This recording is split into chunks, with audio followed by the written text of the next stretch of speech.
24 breaking. പ്രതിപക്ഷ ഉപനേതൃസ്ഥാനം സംബന്ധിച്ച തർക്കത്തിൽ CPM CPI ചർച്ച ഇന്ന്.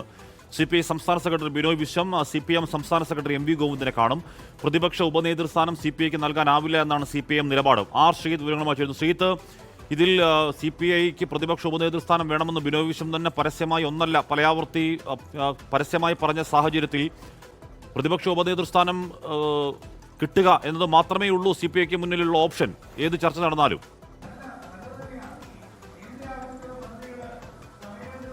ഹാഷ്മി, മുഖം രക്ഷിക്കണമെങ്കിൽ പ്രതിപക്ഷ ഉപനേതാവ് സ്ഥാനം ലഭിക്കാതെ CPIക്ക് മുന്നിൽ മറ്റു മാർഗങ്ങളില്ല.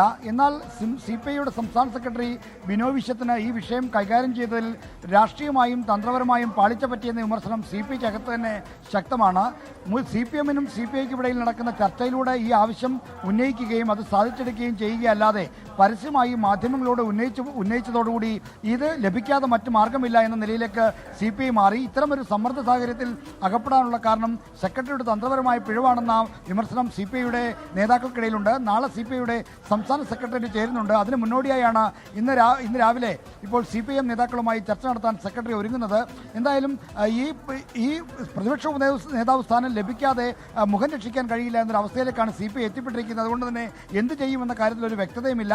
CPI ഇതുപോലൊരു പ്രതിസന്ധിയിൽ അകപ്പെട്ട സാഹചര്യം മുൻപുണ്ടായിട്ടില്ല എന്നാണ് നേതാക്കൾ ചൂണ്ടിക്കാണിക്കുന്നത്. എങ്കിലും CPMന്റെ നിലപാടാകട്ടെ പ്രതിപക്ഷ ഉപനേതൃസ്ഥാനം വിട്ടുകൊടുക്കാൻ കഴിയില്ല, അത് കീഴ്വഴക്കങ്ങളുടെ ലംഘനമാണ് എന്നടക്കം ഉള്ള കാര്യങ്ങൾ ഇന്നലെ MV ഗോവിന്ദൻ ചൂണ്ടിക്കാണിക്കുകയും ചെയ്തു. അതുകൊണ്ട് തന്നെ CPIക്ക് ഈ തീരുമാനം അംഗീകരിച്ചു പോവുകയല്ലാതെ മറ്റു മാർഗമില്ല എന്ന സാഹചര്യമാണ് ഇപ്പോൾ ഉണ്ടായിരിക്കുന്നത്.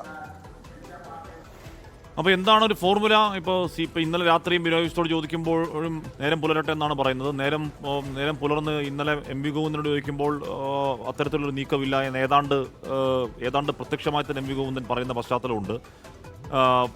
ഇപ്പോൾ ഇന്ന് കെ രാജൻ അല്പം മുമ്പ് സഭയിൽ സംസാരിക്കുമ്പോൾ പറയുന്നുണ്ടായിരുന്നു, കേന്ദ്രത്തിനെതിരെ സമരത്തിന് വിളിച്ചാൽ പ്രതിപക്ഷം ഞങ്ങൾ വരും എന്നൊരു പ്രതിപക്ഷ ഉപനേതാവിനെ പോലെ സംസാരിക്കുന്നുണ്ടായിരുന്നു.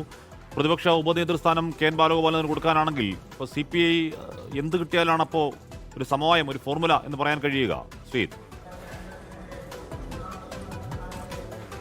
ഹാഷ്മി, പ്രതിപക്ഷ ഉപനേതൃസ്ഥാനം ലഭിക്കാതെ പാർലമെന്ററി പാർട്ടി, അതായത് LDFന്റെ സംയുക്ത പാർലമെന്ററി പാർട്ടി യോഗത്തിൽ പങ്കെടുക്കില്ല, അതിലെ ഭാരവാഹിത്വങ്ങൾ ഏറ്റെടുക്കില്ല തുടങ്ങിയ കാര്യങ്ങൾ ചൂണ്ടിക്കാണിച്ചുകൊണ്ടാണ് നേരത്തെ ഈ ആവശ്യം CPI കടുപ്പിച്ചത്.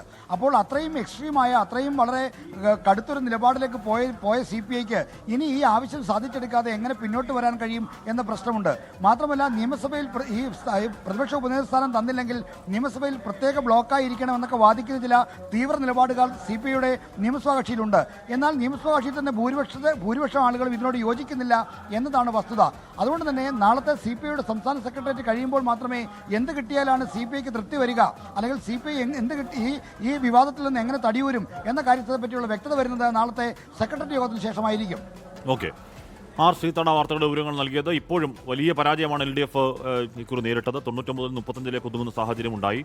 അത് കഴിഞ്ഞ് ശക്തമായി ജനങ്ങൾക്കിടയിൽ ഇപ്പോൾ വിലക്കയറ്റത്തിനെതിരായി CPM സമരമൊക്കെ പ്രഖ്യാപിച്ചു. അങ്ങനെ പല സമരങ്ങളും കൂടി ജനങ്ങൾക്കിടയിലേക്ക് വീണ്ടും ഒരു ഉയർപ്പായ രംഗത്ത് വരേണ്ട സമയമാണ്. ആ സമയത്ത് ഏതെങ്കിലും തരത്തിൽ അതിനകത്ത് ഒരു പ്രതിപക്ഷ ഉപനേതൃസ്ഥാനത്തെ ചൊല്ലിയുള്ള തർക്കം ആ മുന്നണിയുടെ എന്ന് പറഞ്ഞാൽ പ്രതിപക്ഷ അല്ലെങ്കിൽ തന്നെ ശുഷ്കമായ പ്രതിപക്ഷ മുന്നണിയുടെ കെട്ടുറപ്പിനെ ബാധിക്കുമോ എന്നാലോചിക്കുന്നത് LDF നേതൃത്വമാണ്. ആലോചിക്കട്ടെ.